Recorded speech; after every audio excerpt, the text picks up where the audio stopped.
पहला सवाल सबसे मुश्किल जो पूछा गया, जो मैं देख पा रहा हूं कि लोग भी कह रहे हैं कि ये अपने से नहीं हो पाएगा। एक बड़ा ही आसान सा सवाल पूछा गया, अगर आप देखेंगे ध्यान से, ये सबसे ज्यादा अगर कहें पूरे एग्जाम में सबसे ज्यादा कैलकुलेटिव सवाल था, बट ऑप्शन दूर होने की वजह से हम इसे आसानी से कर सकते थे। कैसे? आप सवाल पढ़ लीजिएगा, मैं आपको बताता हूं। बस ये कह रहा था कि हर साल जनसंख्या 6% बढ़ रही, ठीक है। 2016 से इसकी शुरुआत हुई है। 2018 की जनसंख्या दे रखी है 50,000 है, और 2020 की जनसंख्या दे रखी है वो कितनी है? B, और B माइनस A हमसे पूछ रहा है। ये कितनी है? B, और ये कितनी? यही हमसे पूछ रहा है। मैंने आपसे कहा कि अगर मैं 2 साल की बात करूं, ध्यान से सुनना, हम लोग अप्रोक्सीमेशन से चलते हैं कि भाई अगर 6% एक साल में है तो 2 साल का सक्सेसिव आप ओरली निकाल सकते थे। कितना? 36, यानी 12.36%। मैंने कहा 12.36% को अप्रोक्सीमेशन ही अगर लेना है तो पहले ले लेते हैं 12.5%, यानी 1/8।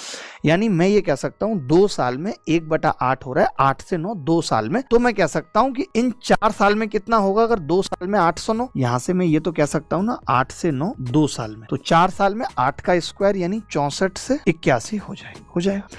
अच्छा, 2 साल में कितना होगा? तो आपने कहा 8 से 9 यानी 8 2 64, 8 नहीं 72। ये कह सकते हैं कि भैया 72 की वैल्यू ये दे रखी है। 50,000 जो है वो 72 की वैल्यू है, और आपसे पूछ रहा है ये 17 की वैल्यू बताओ कितनी होगी। 64 और 81 का अंतर पूछ रहा है।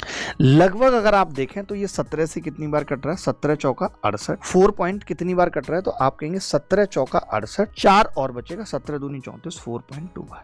अगर नीचे 4 होता तो उत्तर 12,000 समथिंग आ जाता। अगर नीचे 4 होता तो 12,500 उत्तर आ जाता, लेकिन 4.2 है तो 12,500 से भी उत्तर कम होगा, यानी उत्तर कितना होगा? 11,680। जबरदस्त सवाल था। आप एग्जैक्ट भी निकालेंगे तो भी लगभग 11,800 के आसपास उत्तर आ जाएगा। इस सवाल को करने का ये बेहतर तरीका था।